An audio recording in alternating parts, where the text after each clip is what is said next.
This story is from the AITA subreddit as well and is titled, Am I the Astronaut for Calling My Mom a Liar and Telling Her and Her Husband to Check Their Expectations? My mom got remarried 2 years ago, and 5 years ago, we lost my dad.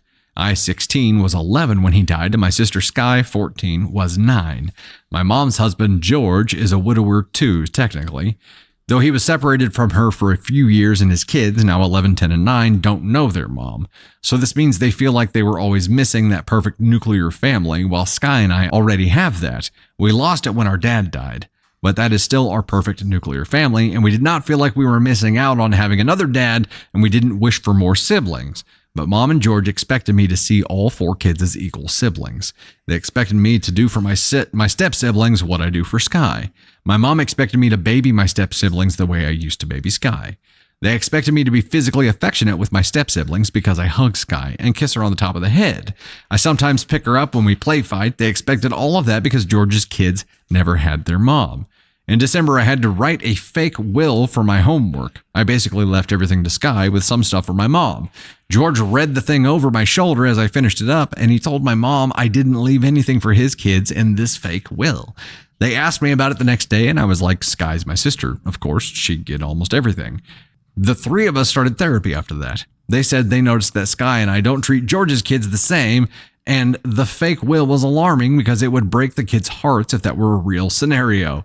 They expressed the importance that I fulfill my obligations as an older sibling and treat them all the same, and most importantly, truly love them all the same. Same for Sky. She should embrace being an older sister, yada, yada. A week ago, Mom brought up that I had made a commitment to George's kids when they got married and had signed up to be their brother. They expressed that they expected us to be one whole nuclear family where nobody was treated differently and we all loved each other equally.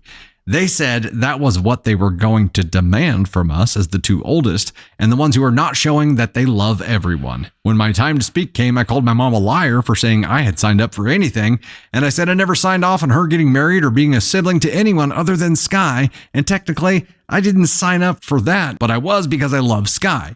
Then I told them to check their expectations before they get out of control because they will never get the family they imagined us to be. I told them that it's not what I want or want to work toward. Mom told me I had no right to call her a liar, and they said it was cruel to share that I had no intention of agreeing to be a good brother to George's kids. That showed how much of a child I am. Am I the astronaut? Look, blended families are tough, right? But I can't imagine ever being in a position where I'm like, yeah, these kids step inside the door and you treat them like you've always been their sibling just immediately. You can't force that. You also can't force love. You can't force love. That relationship is something that has to build over time. And the more you force it, the more they're going to reject it because it's not the kind of thing that you can force. Right now, you're making it work to have a relationship with their step siblings. You are forcing it on them, which is why they're fighting against it. If you allowed this thing to naturally evolve, it would naturally evolve. But because OP's mom and stepdad are forcing it on them, it's not going to work. It is not going to work. And yeah, the question here specifically was, am I the astronaut for calling my mom a liar and telling her and her husband to check their expectations? No, you know why? Because she did lie. She said that you made a commitment and you signed up for this. You didn't. Did you have a choice? I fail to see where you had a choice in any of this at all. You didn't have a choice. Now, if they had not crammed this down your throats and forced this perfect blended family expectation onto you, you probably would be much more amenable to getting to know your step siblings, to play with them, to do things.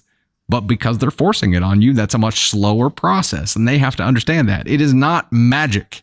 They don't blend families together and just be like, poof. It's like you were always this way. It's not Sophia the First. I'm sorry. And even that was a bit of a process, right? It is not the kind, it doesn't work like that. That's not how life works. That's not how blended families work. That's not how nuclear families work. Do you think nuclear, just that complete biological full family sit down there like, hey, you don't love each other equally and it shows. It's time to have a freaking family meeting about it. No. And guess what? Someday, OP, if you're writing an actual will, you have no obligation to leave equal anything to anyone or to include anyone. Nobody is entitled to jack shit. Not an equal share of your love, not an equal share of your money, not an equal share of your possessions of any kind or respect. Nobody is entitled to any of it. And this, I don't know where mom and dad got the idea that they were just going to force this down your throat and everything was going to be hunky dory. I don't know. Any reasonable person would look at this and be like, yeah, that's not the way. This is not the way. Being a family is tough. Being a blended family is really, really tough.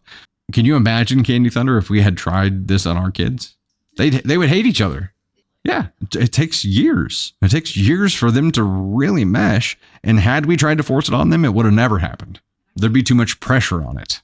No, as teens, because OP is 16 now. Sister is 14. And there are an 11, 10, and 9-year-old in the mix now, too. And that's really tough because teenagers, there's some natural distance that gets created there anyway. I just can't imagine being a parent who would try to force this on somebody. A 16-year-old kid and a 14-year-old kid. It's unreasonable. Unreasonable.